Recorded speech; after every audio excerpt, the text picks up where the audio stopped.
சரிங்க. எங்க என்னது? என்னங்க மறந்துட்டீங்களா? எங்க வெளியூர் போனாலும் எனக்கு ஏதாவது வாங்கிட்டு வருவேன்னு சொல்லிருக்கீங்கல்ல, என்னையும் மறந்துட்டீங்க, நான் சொன்னதையும் மறந்துட்டீங்க. என்ன லீலா, வாங்கிட்டு வரலனா உன்னை மறந்துட்டேன்னு அர்த்தமா? ஆமா, உங்களுக்கு என்னோட ஞாபகம் இருந்திருந்தா வாங்கிட்டு வந்திருப்பீங்கல்ல. ஓ அப்படியா? என் பொண்டாட்டி கேட்டது இப்பவே கிடைக்கணும். இது ஒரிஜினல் முத்து. நானே கடலுக்குள்ள போய் எடுத்துட்டு வந்தேன். நிஜமா வாங்க? ஆமா லீலா, வெளிநாட்டுல அதுக்கான ஏற்பாடுகள்லாம் இருக்கு.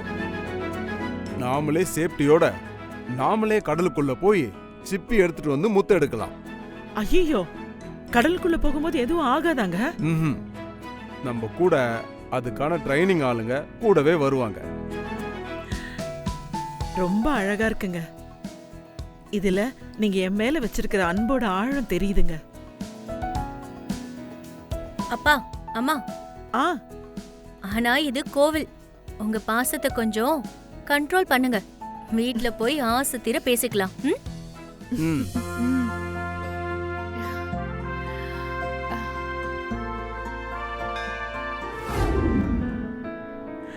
வெண்ணிலா வா, இப்படி வந்து உட்காரு. எப்படியோ எந்த பிரச்சனையும் இல்லாம பூஜை நல்லபடியா முடிஞ்சது. பூஜையெல்லாம் நல்லாதான் போச்சு. ஆனா வெண்ணிலாதான் கொஞ்ச நேரத்துல கடவுள்கிட்டயே ஒரு தர்ணா போராட்டம் பண்ணிட்டா.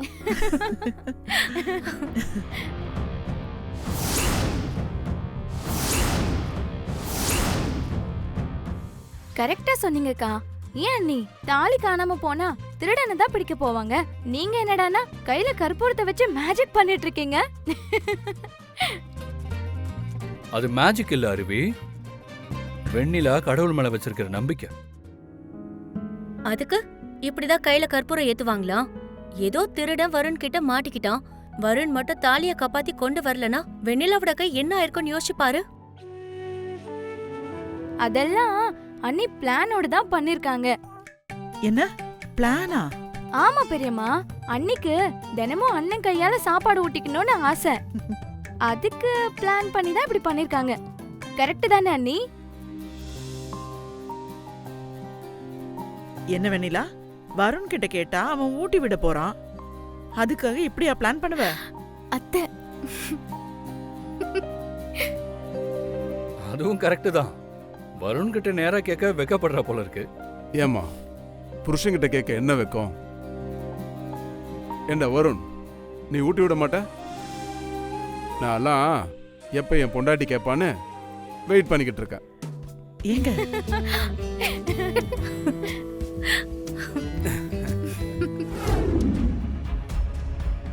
என்ன வேணும் உனக்கு? அது வந்து அத்தை, கோயில்ல இருந்து வந்ததுல இருந்தே நீங்க மட்டும் ஒரு மாதிரி யோசனையாவே இருக்கீங்கல்ல, அதான் எதுவும் பிரச்சனையா என்னன்னு கேட்கலான்னு பார்த்தேன்.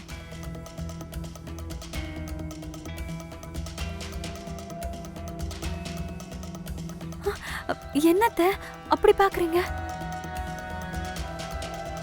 இப்படி மறைச்சு பார்த்தா என்ன நினைக்கிறது? உண்மை தெரிஞ்சு முறைக்கிறாங்கன்னு நினைக்கிறதா, இல்ல சும்மா முறைக்கிறாங்கன்னு நினைக்கிறதா, இல்ல அந்த ரவுடி நம்ம கிட்ட இருந்து ஏதோ அமௌண்ட் எதிர்பார்த்து போய் சொல்றானா?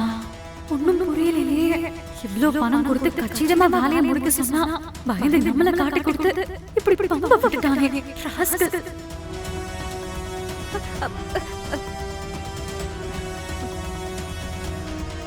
வான்மதி, நீ எதுக்கு இப்படி பின்னாடியே வரேன்னு எனக்கு நல்லாவே தெரியும்.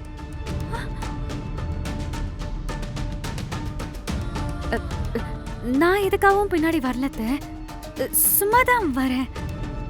உன் மனசுல என்ன ஓடிட்டு இருக்குன்னு எனக்கு தெரியும்.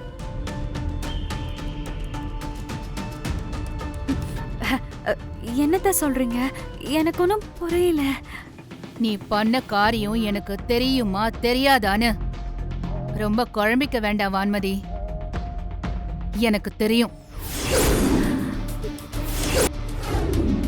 நீங்க எவ்வளவுதான் என்னை விட்டு விலகி போக நினைச்சாலும் விதி உங்களை என்கிட்ட கொண்டு வந்து சேர்த்துக்கிட்டே இருக்கு, சேர்த்துக்கிட்டே தான் இருக்கும். ஏன்னா என்னோட காதல் உண்மையானது. இந்த ஜென்மத்துல நான் தான் உங்களுக்கு பொண்டாட்டி, நீங்க தான் எனக்கு புருஷன். இதை யாராலையும் மாத்தவே முடியாது. இங்க பாரு, சும்மா இந்த விதின்லாம் போய் சொல்லி என்னை கன்ஃபியூஸ் பண்ணிட்டு இருக்காத. நான் இதெல்லாம் நம்புறதில்ல. என் பிசினஸ் செட் ஆனதும் நான் இங்கிருந்து போயிட்டே இருப்பேன். அப்போ உன் விதி என்ன பண்ணுதுன்னு பாப்போம். நீங்க எங்க போனாலும் நான் உங்க பொண்டாட்டிங்கிறதும் நீங்க என் புருஷங்கிறதும் மாறிடாது. இங்க பாரு, நான் ஏற்கனவே செம்ம கடுப்புல இருக்கேன். தேவையில்லாம ஏதாவது பேசி இன்னும் என்ன கடுப்பேத்தாம இங்கிருந்து கிளம்பு. நான் பண்ண பாவத்துக்கு உன் இடத்துல வேற யார் இருந்தாலும் என்ன மனுஷிய கூட மதிச்சிருக்க மாட்டாங்க. ஆனா நீ ரொம்ப நன்றியா நம்மள. இருக்கட்டும், எனக்கு அதெல்லாம் தேவையில்லை. எனக்கு உன்கிட்ட இருந்து வேணுங்கிறதெல்லாம் ஒரே ஒரு விஷயம்தான். எக்காரணத்து கொண்டும் நீ என் குடும்பத்து முன்னாடி வந்துடவே கூடாது. நீ இங்க இருக்கிற விஷயமே வெங்கடேசன் மாமாவுக்கோ அக்காவுக்கோ தெரியவே கூடாது. அவங்க லைஃப்ல நீ மறுபடியும் வந்துடவே கூடாதுன்னு தான் இதெல்லாம் உனக்கு நான் பண்றேன். உனக்கு என்ன வேணும்னாலும் நீ என்கிட்ட மட்டும்தான் கேட்கணும். புரிஞ்சுதா? சரியா நம்மள. நான் கண்டிப்பா இங்க இருக்க விஷயத்த யார்கிட்டயும் சொல்ல மாட்டேன். என்னால உன் குடும்பத்துல எந்த பிரச்சனையும் வராது. சரி, பார்த்து பத்திரமா இரு. உனக்கு தேவையானதை நான் அனுப்பி வைக்கிறேன். சரியா நம்மள. ம்.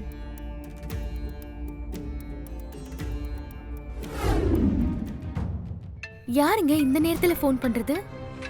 ஃபாரின்ல பிசினஸ் ஸ்டார்ட் பண்ண போறேன்னு சொன்னேன்ல, அதுக்கு ஃபைனான்ஸ் ரெடி பண்ற ஏஜென்ட். அவர் எதுக்குங்க இந்த நேரத்துல கால் பண்றாரு? இங்க நைட்னா அங்க டே. அதான் கால் பண்ணியிருக்காரு. சும்மா கேள்வி கேட்காம தூங்கு.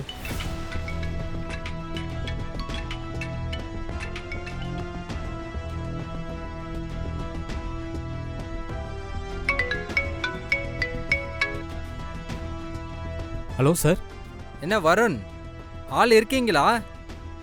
ஃபோன் மெசேஜ் எதுவுமே காணோம். இல்ல சார், பிசினஸ் விஷயமா கொஞ்சம் அலைஞ்சுக்கிட்டு இருக்கேன்.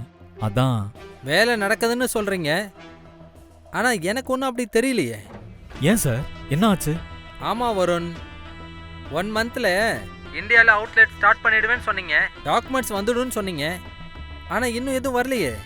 சார், அதுக்கான ஒர்க் தான் போயிட்டு இருக்கு. சீக்கிரமே சென்ட் பண்ணிடுறேன் சார். ஒவ்வொரு முறையும் இதான் சொல்றீங்க, ஆனா அனுப்ப மாட்டீங்களே. நீங்க சொன்னதை நம்பி தான் நான் எல்லார்கிட்டையும் பேசிட்டேன். எங்க சைடு எல்லாமே ரெடியா இருக்கு. இனிமே நீங்க டாக்குமெண்ட்ஸ் அனுப்புனாதான் நெக்ஸ்ட் ஸ்டெப் எடுக்க முடியும்.